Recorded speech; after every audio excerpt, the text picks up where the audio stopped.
I went to the University of California at Berkeley. I have an MFA from there that I got in 1982. I've been teaching ever since 1982. Been in Santa Cruz since '83.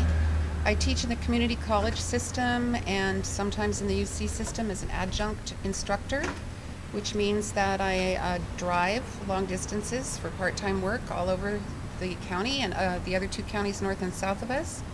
And that's how most of the classes are taught in our community colleges, and I'm one of those adjunct instructors.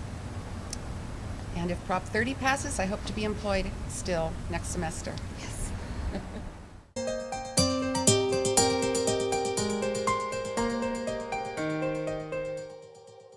I did an undergrad program in Tennessee, an academic, and then I went to do an academic program in Florence at the Florence Academy of Art.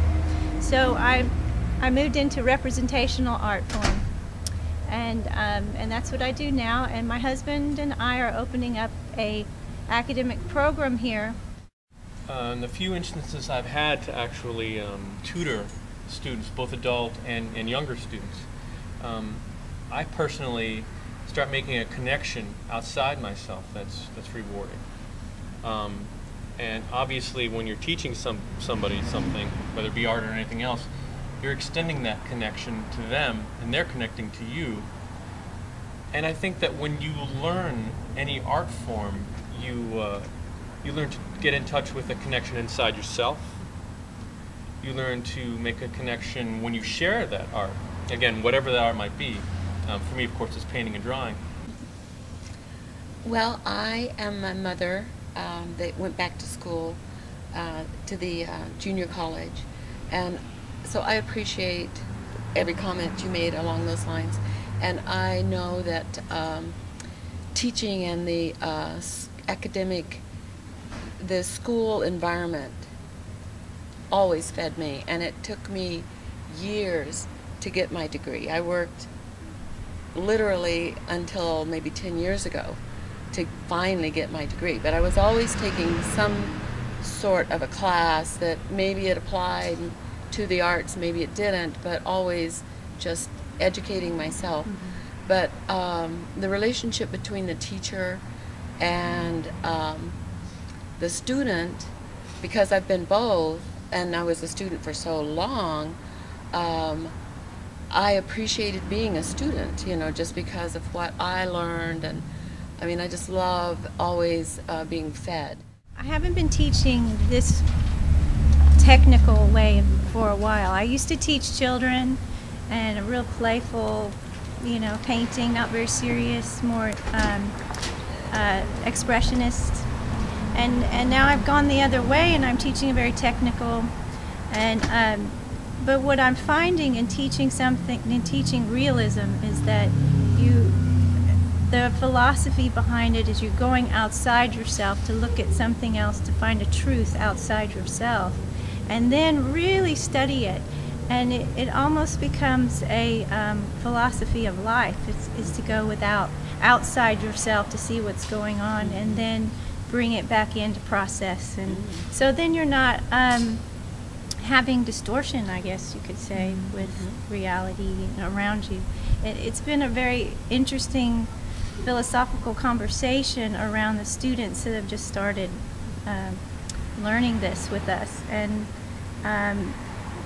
also just being around in other artists in the area, at the tannery, learning things from each other. Learning for me is something, I always feel like I'm a student as well. As a teacher, I wouldn't want to move out of that situation where I wasn't learning still, and you know, getting better and better at what I do. So.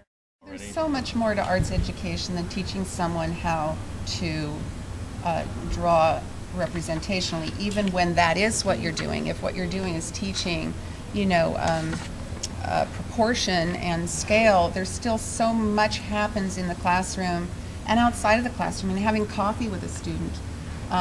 Those are the moments I remember from my education, were the sort of downtimes with my professors and fellow students, and I like to create that in my own classroom too.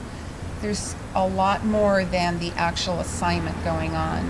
and a lot of it is thinking and life choices and the experience of the professor or the experience of students within the classes they share with each other. It's so much more complex than how to draw or paint or whatever the title is on the course, you know. Yeah, it's an exchange, it's a conversation.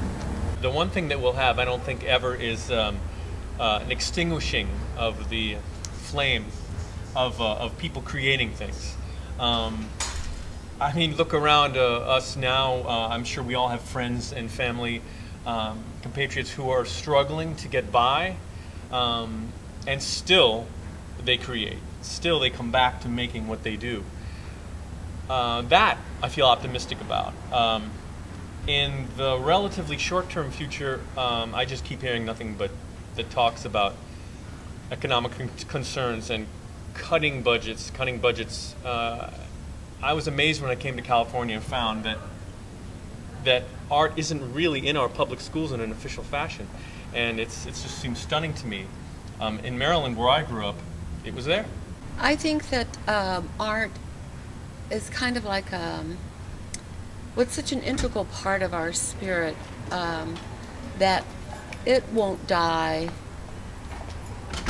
of itself, that the educational system in teaching art is probably more critical at the younger age than it is at the older age, for the reasons that Scott mentioned and that we've mentioned too. It's like art teaches thinking outside of the box.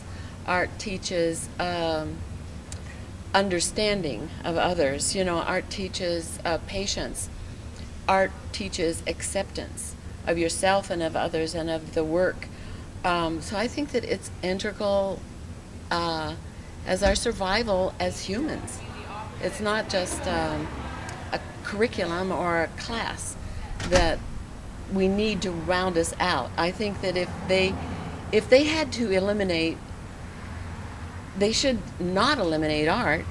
Art should be like the predominant and the main program. If you're going to teach something, teach them art, because it's more encompassing. It includes so many aspects of life and interrelating. I was educated in a public school in the state of California. This is where I've been my whole life. So I came up through Oakland public school system and had a really pretty good arts education at Skyline High School back in the 70s. Was able to get into the University of California on Pell Grants when tuition was $350 a quarter, and went all the way through to get an MFA in an art department that had 15, 16 full-time tenured professors. Jeez. It's now down to, well, last time I checked their website, it was a third of that. In my lifetime in California, I have seen a very long downhill slide in arts education, beginning with the passage of Prop 13 back in whenever that was, early 80s.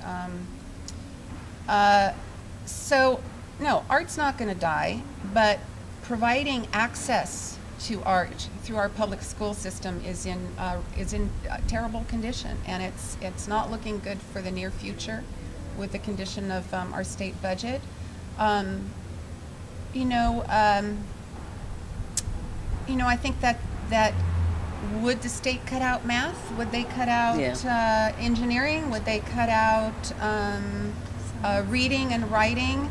It's like art is the stepchild of the academic program, and we've been talking about critical thinking and creative problem solving is such an important part of any